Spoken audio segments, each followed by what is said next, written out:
Ok, aujourd'hui je suis dans le 95 à Pierrelaye, je suis passé chez Or Motors, concessionnaire Morini, pour essayer cette Morini 6,5, ça veut littéralement dire 6,5 en italien. C'est un bicylindre en ligne de 650 cm3, il développe 60 chevaux à 8250 tours minute et le couple est dispo à 7000 tours minute. Ces deux valeurs assez proches, on verra ce qu'il y a avant ce régime fatidique de 7000 tours. On verra. Ce bicylindre, je le connais pour l'avoir eu dans la X-Cape cet été. C'est exactement le même moteur, même puissance, etc. Rien n'a été remanié. À l'avant, on a une jante de 18 pouces chaussée par un Pirelli Gran Turismo Angel GT. Il fait 120 de large. Les deux disques font 298 mm de diamètre, pincés par des étriers radio Brembo 2 pistons sur une fourche inversée Kayaba. Vraiment très joli. On a un petit rappel ici du logo de la marque sur le bas de la fourche. C'est un petit détail tout à fait sympa. Le réservoir fait 15 litres de contenance. La selle est à 810 mm. C'est une moto qui pèse 200 kg, donc c'est bien. On est dans une bonne fourchette. C'est raisonnable pour la puissance. À l'arrière, on a une jante de 17 pouces. Le pneu fait 160 de large. Le disque est un 255 mm, pincé par un étrier Brembo là aussi. Double piston. Support de plaque déporté pour libérer l'arrière. On a un petit arrière tout fin avec un feu LED intégré comme ça ici. Il est tout petit et au moins ça fait pas un petit garde-boue, le support de plaque déporté, un feu planté dessus, etc. Elle est vraiment très jolie. Qu'est-ce que j'ai pas dit? On est full LED, il y a un TFT et elle coûte 7400 €. Prix contenu, il fallait pas plus pour jouer en face de la concurrence de la MT7 et de la Hornet à 7800 €. C'est bien placé. Il y a juste un petit détail qui me chiffonne. Quand je l'ai vu sortir de concession, là on a un petit tuyau ici là en slash cut, tac, ça c'est joli. Il est dans un espèce de trompe-l'œil, là une espèce de petite gamelle en tôle formée, mais le tuyau on le voit derrière, je sais pas si on le verra ici. C'est juste un tuyau qu'on pourra acheter chez Leroy Merlin quoi, et qu'on aurait fait former par un plombier. Ça fait un peu dégueu, mais sinon elle est superbe. Elle est superbe, il n'y a rien à dire et on va y aller tout de suite.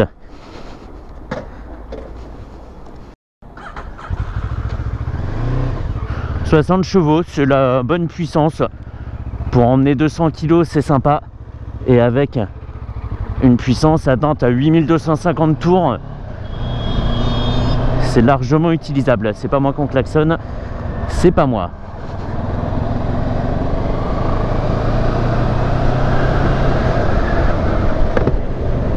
Et pour une moto sino-italienne ou italo-chinoise, je suis étonné qu'ils aient mis des bonnes gommes comme ça dessus, des Pirelli Gran Turismo Angel GT. C'est rassurant.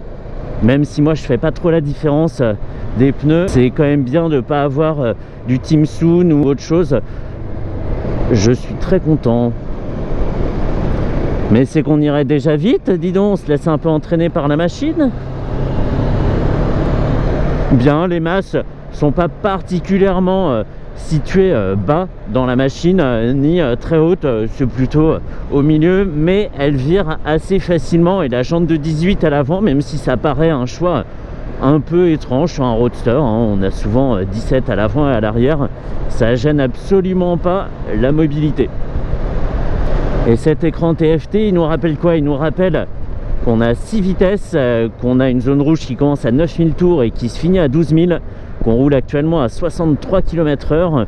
On a une jauge à essence qui est ici là, très bien placée, elle est discrète comme il faut, divisée en suffisamment de segments pour être précise, et on a une autonomie estimée restante là de 145 km affichée, donc c'est très bien. On a un thermomètre, un totaliseur kilométrique, celle-ci est bien rodée, je le précise quand même, elle a 837 km, donc c'est parfait. On a un trip 1 en bas à gauche de l'écran. Et comment fait-on changer les infos? Les infos s'il vous plaît. Alors si ça va être ça. Non, ça c'est téléphone, musique, configuration, back, set. Ok, on se promène dans l'écran, très joli, avec un rappel de la forme de la moto. Et c'est reparti. Et même dans l'écran comme ça, dans les infos de la moto, on a le rappel du rapport engagé, la vitesse, le totaliseur et le trip 1. On a l'horloge aussi en haut à gauche, donc c'est bien, on perd pas les infos essentielles. Et en plus ça me sert parce que je sais absolument pas comment revenir sur l'affichage principal. C'est pas grave. On a un voltmètre ici et on a la pression des pneus avant-arrière. Excellent. Excellent. Back, ok. Est-ce qu'il y a moyen de faire changer les infos? Non, je sais pas ce que c'était. Bref, alors on est un petit peu juste là, 3000 en 5e. Il n'y a pas énormément de reprises. Je vais essayer surtout de rester un rapport en dessous pour voir la partie haute du régime et essayer d'avoir une reprise la meilleure possible. Petit bruit sympa. Comme la gamelle n'est pas énorme en dessous, on n'a pas une résonance très marquée. Le bruit est assez discret et le moteur également fait pas énormément de bruit. Donc c'est pas mal. On voyage dans une tranquillité très bienvenue.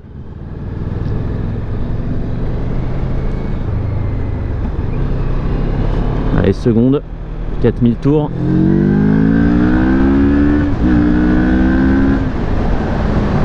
Pas mal.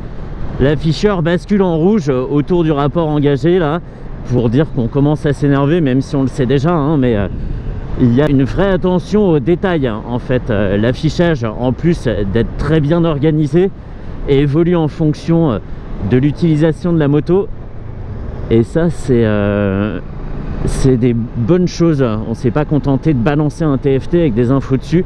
Il y a vraiment eu un travail derrière. Je le dis parce que certains constructeurs font pas cet effort.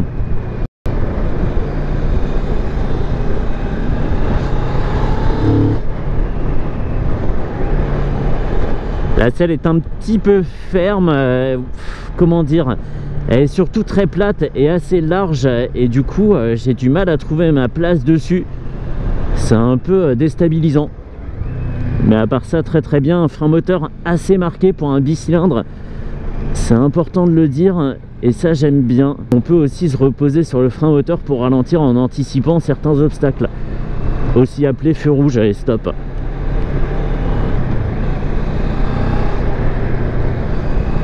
Mais sinon très bien, hein, comme quoi on n'a pas du tout la même conduite à moteur équivalent dans un cadre trail que dans un roadster. Et c'est marrant parce que j'ai beaucoup plus envie de m'amuser avec celle-ci, avec sa petite position un peu en avant, qu'avec le Escape cet été. Et pourtant la puissance reste modeste, mais c'est parfait. Et en plus ça a l'avantage, je le dis souvent, de pouvoir s'abstenir de loucher sur le compteur en permanence. Je sais que je vais pas très vite, là je suis en dessous des 50 km/h et pourtant elle délivre déjà du plaisir à conduire. On s'ennuie pas quoi, on se dit pas 60 chevaux là, je vais peut-être retomber un rapport, je suis juste, elle repart pas, elle broute machin. Et en fait non, on oublie que les puissances, on n'a pas besoin d'en avoir à gogo pour se déplacer dans la bonne humeur. Alors attends, faut que je me souvienne du chemin parce qu'évidemment, comme moi je suis pas d'ici, j'ai repéré le chemin, je l'ai appris par cœur. Et là c'est à gauche et après ça sera à gauche juste après l'autoroute.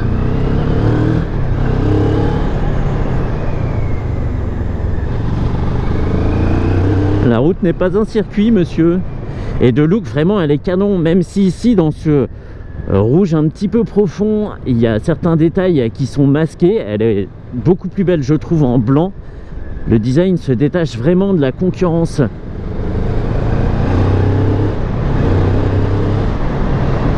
Et je ne l'ai pas dit, pour aider à l'achat, ça peut être aussi un déclencheur. Elle est garantie 3 ans pièces et main d'œuvre.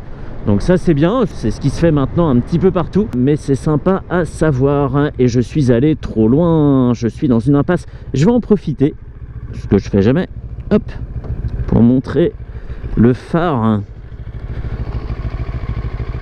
Ce joli phare LED, un petit peu vide, mais qui colle tout à fait avec la machine. Il a la bonne taille pour aller avec le gabarit du réservoir, un gabarit généreux, même s'il n'abrite que 15 litres d'essence. Mais ça fait une moto qui présente très bien. Ouais, les graviers, t'as raison, il n'y avait pas assez de difficultés. Allez, ça part de l'arrière. Ah là là, sacré toile. Alors elle est où la rue dans laquelle je dois aller? Bon, la première à droite, j'y vais. Oh, ça freine aussi, hein. Punaise.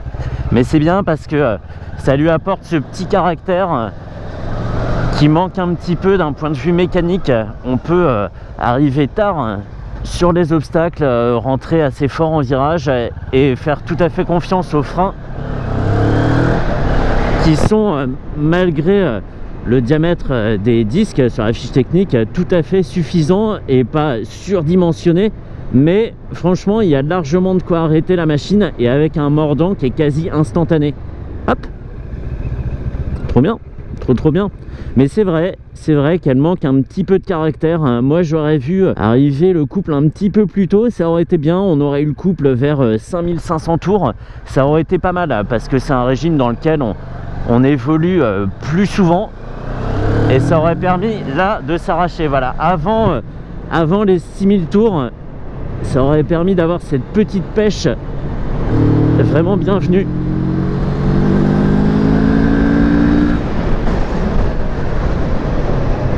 Il n'y a pas à dire, ça freine. Ça freine. L'ABS s'est posé des questions à l'arrière là. S'est dit, qu'est-ce qui se passe? Est-ce qu'on accroche toujours la route ou pas là? Pourquoi on freine d'un coup comme ça? Non, très bien. Très bien, c'est une moto qui fait tout sérieusement, sans exubérance, sans, comment dire, sans un aspect particulier qui se dégagerait. Tiens, Taverny ici. Elle fait tout bien, mais sans folie en fait. C'est ça. Et pour un équipement, je le rappelle, une moto à 7400 €. Non, c'est bon.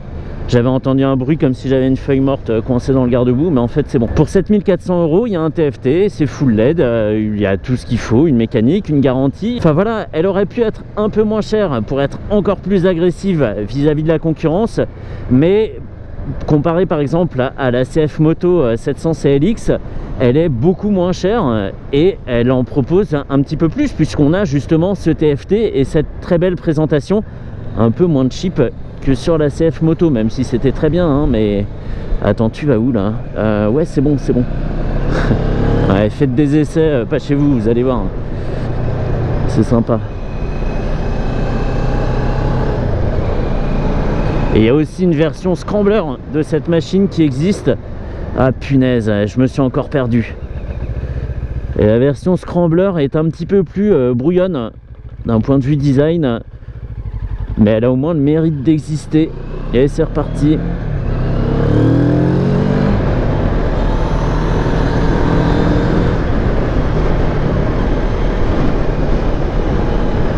J'ai mal tourné ici, je crois. Ou c'était celui d'après. Enfin bref. Bon, voilà ce qu'on pouvait dire pour cette Pierrelet, ouais, c'est ça, ouais. Voilà ce qu'on pouvait dire de cette Morini Sei Mezzo, qui est vraiment tout à fait sérieuse et très bien placée face à la concurrence. Niveau présentation, j'adore, c'est ce qu'on voit notamment sur les nouvelles KTM, tous ces commodos qui se détachent parfaitement de la cocotte.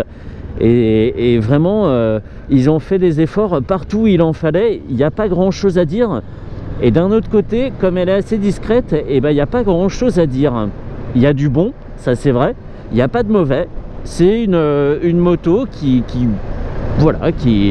travaille sérieusement.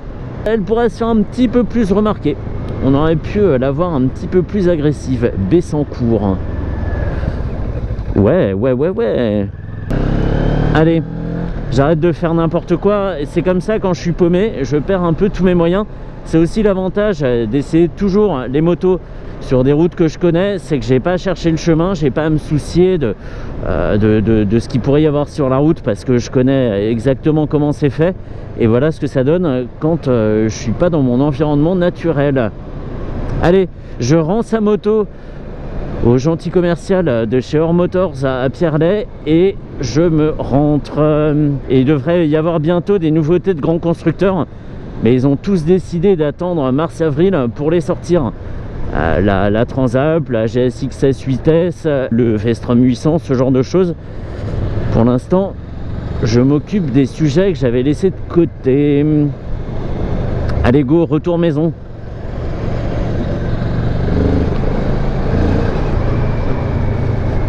Mais non, putain, je suis revenu à la... Mais c'est pas vrai. Je suis revenu à la voie ferrée, il faut que je fasse demi-tour. Et pourtant j'ai un sens de l'orientation, mais alors là, ce rond-point, c'est la 4e dimension. Le truc, tu vas tout droit, ça te fait quand même faire un demi-tour, hein. C'est quand même fou. Ah, j'en aurais fait de la borne, hein. Ah. Allez, on arrête là.